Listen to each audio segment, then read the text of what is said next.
चल नहीं रहे अरे दावत है ना डूंगरी में, वो तुम्हारे जो खास आदमी उन्हीं के यहाँ है तिलक है लड़का।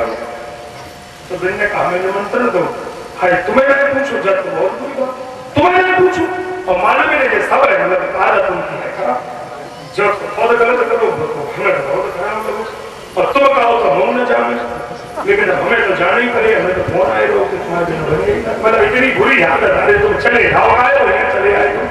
लेकिन हाँ गोस्वामी जी ने इनकी लिस्ट बनाई और लिखा कि बैर अकारण सब काहूसो जो चाहे हित अनहित काहूसो जे काहू की सुने बढ़ाई श्वास में मन जूरी आई जे काहू की देखे विपत्ति सुखी होए मानो चले नपति ऐसे अधम मनुज थल सतयुग त्रेता ना है द्वापर कछुक ब्रंद रस हुई है कलयुग। इनकी आदत है ना कि दूसरे को खाली नीचा दिखाना, इनकी आदत है। ये सब ऊपर से वही अब माता की बड़ी है ना बीमार वही उतरने का और वही चाय पानी हो वही नाश्ता हो और ये और कहते हैं कि आप नहीं चल रही, वैसे जग तो शुरू हो गया है तो 3 तारीख से शुरू हो गया, आप नहीं चल रही। अम्मा जी को आग लगे हमें निमंत्रण नहीं आया और ये नाश्ता हम करवाए, अच्छा तमाशा जो आता है रिश्तेदार सब इधर से यही से माना वही जाता। माता जी ने कहा कि क्या करें बताओ, फिर अम्मा जी ने हिम्मत करके बाबा से कहा, यद्यपि रामायण में जो वर्णन है वो दूसरे तरह से है लेकिन भागवत जी में जो वर्णन है वो दूसरे तरह से है। अम्मा जी ने कहा प्रजापतेस्ते स्वसुरस्य सांप्रतम निर्याहितो यज्ञ महोत्सवाकिल वयं च तत्राभिशरामवावते यद्यर्थितांगीं विबुधा भजन्ते। भाई बीच में नहीं हो, बीच में नहीं हो, अभी उधर चले जाओ वहीं पे।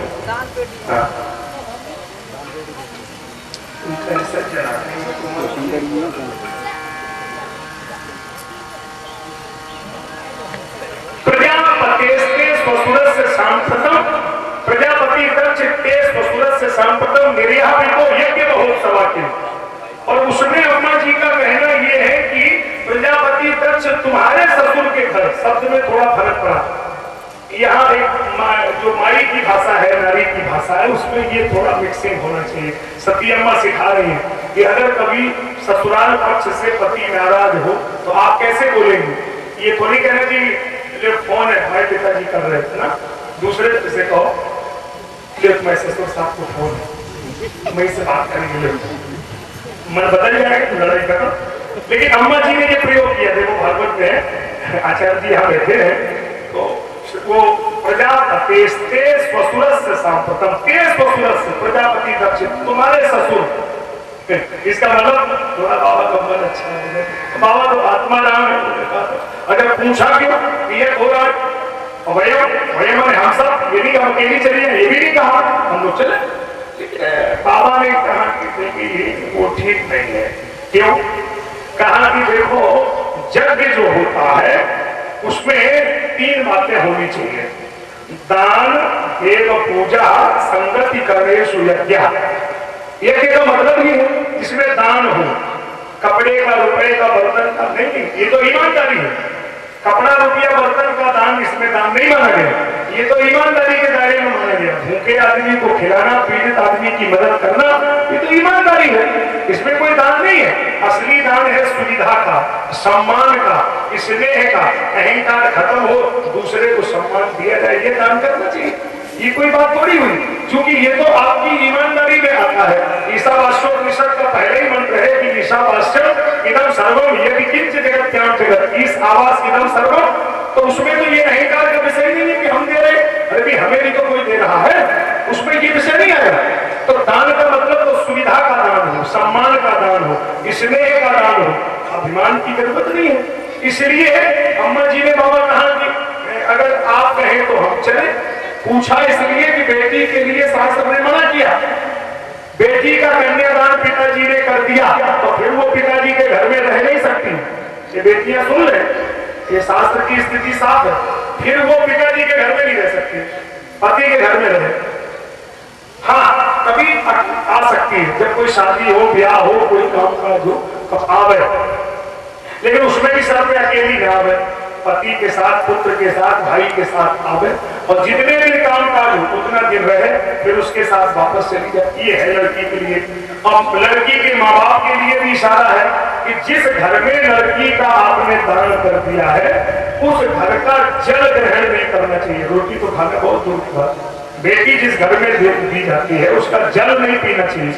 और यहाँ माफ करना, मैं किसी को बुरा नहीं कह सकता हूँ, पहले ऐसा नियम था। कुछ पुराने लोग यहाँ बैठे हैं, वो कभी लड़की के घर खाते नहीं थे, अपने घर से बांध के ले जाते थे, ऐसा पुराने लोग मानते थे। उस समय ये जमाना था, बेटी के घर में नहीं करना चाहिए महाराज। तो अम्मा जी को समझाया, अम्मा जी तो समझे तब जब बात समझने लायक हो, क्योंकि इसमें न तो अम्मा जी की इच्छा है न भोले बाबा की इच्छा है, फिर बाबा तो दूसरी बात कह रहे हैं, क्या विविध भांति शंकर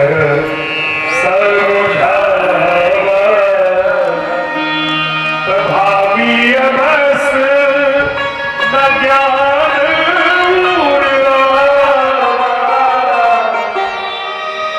तब बाबा ने निर्णय लिया कि हरि इच्छा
अब मैं आपको इसका परिणाम दिखाता हूँ। ये दो बच्चे हैं तो मेरे ध्यान पर आ रहा है बार बार, अगर ये पीछे भेज हैं दोनों, वो माइक से मेरा करार करना है, पीछे भेज हैं दोनों को।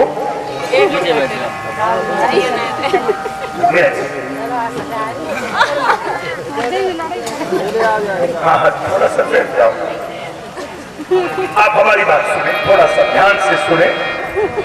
मैं फिर चर्चा कर रहा था, अब अम्मा जी जा रही है, परिणाम क्या होगा ये देखो।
होगी तो शाम को बाबूजी हमें गोदी में बिठा के पूछेंगे बिटिया कोई तकलीफ तो नहीं है। तो जब बाप पूछता है ना तो बेटी के आंसू सब कुछ कह देते हैं ना। आज पहली बार ऐसा हुआ कि एक बाप ने बेटी का अपमान किया। बाप बेटी की पूजा करता है, मां नहीं करता। आज पहली बार ऐसा हुआ, आज बाप ने बेटी का अनादर कर दिया। पूछी बाप ने बेटी से मुसलता नहीं। मैं माफी चाहता हूँ, कितने माताओं का मन मैंने दुखाया, कितने भाइयों को अपनी बेटी की याद आ गई, कितनी बेटियों को अपनी बाप की याद आ गई। लेकिन आप कभी भी उन्हें दोबारा नहीं मिल सकते हो, यही दुनिया का खेल है। इस दुनिया के बाजार में एक बार अगर कोई खो गया तो कभी मिलता नहीं है। इसीलिए मैं कुछ कहने आया हूं आपसे कि अहंकार को खत्म कर दो, प्रेम का राज्य रखो। इस अहंकार से तो कोई न कोई बिछड़ जाएगा, कभी मिलेगा नहीं। अरे 2-4 दिन के लिए हम लोग इस दुनिया में आए हैं, क्या इस अहंकार में जियोगे? क्या सोचता रे पागल मनवा, जो बीत गया सो बीत गया, कुछ हार गया कुछ जीत गया। ये संसार है, यहाँ बहुत दिन नहीं रहना है। प्रेम से रहो, जितने दिन रहो सबसे प्रेम बना के रहो। जाने कब कौन यहाँ से चला जाए, दोबारा कहाँ मिलेगा। आज देखो बेटी आई थी कि बाप हमसे पूछेगा, हमारे मन की बात पूछेगा, लेकिन बाप तो बोला ही नहीं। दक्षिण कछु पूछी कुशला, तब कोई तो मिला होगा। हाँ तो कोई मिला, कौन? तब सागर भले ही मिट्टी कमाता। अम्मा मिल गई। अम्मा तो सुखी को पता लगा कि बिटिया आई है। अम्मा भाग के आई, अम्मा ने दरवाजे पे बेटी को बाहों में भर लिया। सागर भले, अम्मा क्यों मिली? सागर से ज्यादा गहरी है माँ। सागर में क्या गहराई है? सागर से ज्यादा गहरी है माँ, किंतु सागर जैसी खारी नहीं। पवन से ज्यादा गतिशील है माँ, किंतु पवन जैसी चंचल नहीं। परमात्मा की जननी है माँ, किंतु परमात्मा जैसी अदृश्य नहीं। अरे माँ तो केवल माँ होती है, और माँ की कोई उपमा नहीं होती है। और वो बड़े किस्मत वाले होते हैं जिनके माँ होती है, बहुत किस्मत वाले होते हैं जिनके माँ होती है। अब आगे तो वो लोग होते हैं जिनकी बचपन में अम्मा मर जाती है, फिर मौसी के घर में, बाप बुआ के घर में, मामा के घर में पाले जाते हैं। उन्हें क्या पता अम्मा कैसी थी? अरे अपनी अम्मा कैसी भी हो, पागल हो, अंधी हो, काली हो, जितना प्यार अपनी अम्मा करती है इतना दुनिया में कोई नहीं करता है। मैं आपसे कहने के लिए आया हूँ, कासगंज वालों, हम सारी दुनिया में जाते हैं, हम कथा के लिए नहीं बुलाए जाते, हमारा केवल इतना ही सा काम है। बस इतनी बात कहने आपसे लिए आया हूँ कि आप मुझे 10 रुपया भी ना चढ़ाना, हम नाराज नहीं होंगे, कुछ भी मत देना, चले जाएंगे। लेकिन आज एक बात जरूर देना कि आज के बाद अपने माँ बाप की आरती न करना, लेकिन उन्हें गाली कभी मत देना। बस यही हमारे लिए सबसे बड़ी यही कथा है, सबसे बड़ा संदेश है कि अगर तुमने माँ बाप को लाते मारी तो फिर राम कथा का क्या मतलब? अगर तुम अम्मा को डाइन बोलते हो तो इससे बड़ा कोई पाप नहीं होगा। अरे वो डाइन होगी तो तुम्हें जन्म देती, तो भाषा में तो सुधार करिए। ऐसी गुस्सा करोगे कि अम्मा को डाइन बोलेंगे आप। कहाँ जा रहा है ये समाज? ये रामायण, ये कथाएं, ये जग किस लिए? केवल इसलिए कि आपका हृदय थोड़ा मजबूत हो, आप जानिए कि धर्म क्या है, आप भाषा में नियंत्रण करो। आज कितनी अम्मा, कितने भाई ऐसे जी रहे हैं कि उनको मरने के बराबर लग रहा है, कोई उनका सम्मान नहीं है, कोई इज्जत नहीं है। उन्हें लाते भी मार दो तब भी सही